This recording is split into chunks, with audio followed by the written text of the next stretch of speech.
Kahramanmaraş'ın çadırında, Ozanlar Diyarı'ndayız aslında kıymetli izleyenlerimiz. Yanımızda bayan bir aşığımız, ozanımız var. Hemen kendisine hoş geldiniz diyoruz. Hoş geldiniz efendim. Teşekkür ederiz. Sizler de hoş geldiniz çadırımıza. Hoş bulduk. Sizi tanıyabilir miyiz? İsmim Avniye Özen. Halk müziği sanatçısıyım. Aynı zamanda usta öğreticilik yapıyorum. Müziğe gönül verenlerdenim. Maraş'ımızı temsilen burada, otağımızda kültürümüzü yansıtmaya çalışacağız inşallah. Kaç yaşında çalmaya başladınız? Yani ben 11-12 yaşındaydım aslında. Örnek olanlar var mıydı size? Başladım. Evet, benim babam çalıyordu biraz bağlama. Aslında ilk o bana örnek oldu. Ama onun öncesi çalmıyordum, söylüyordum. Çok küçüktüm ama o zamandan bu zamana devam etti geldi. O zaman şimdi burada da etnospor kültür etkinliklerinde de çadırımızda da bunu devam ettirelim istiyoruz efendim bir türküyle.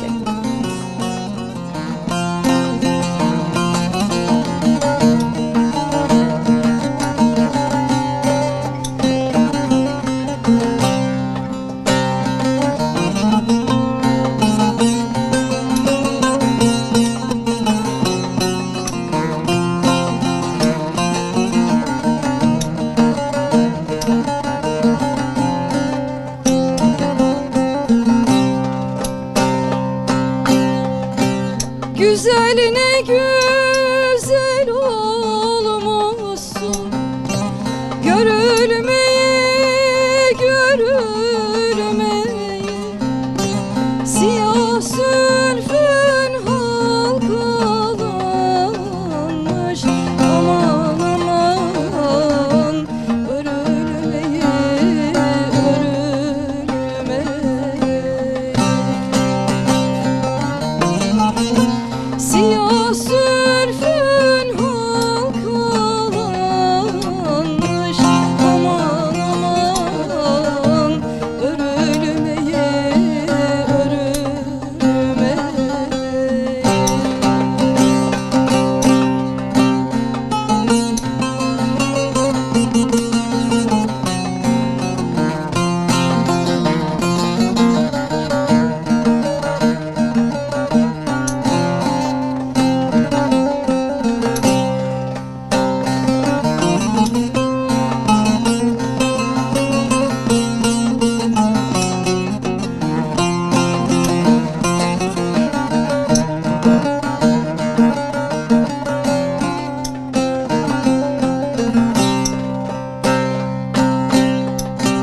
Mendilim yudum arıttı, gülün dalında kuruttu.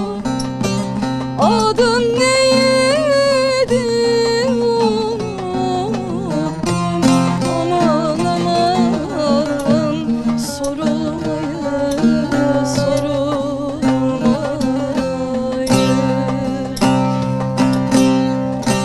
Adın neydi unuttum, aman aman, sorulmayı sorulmayı.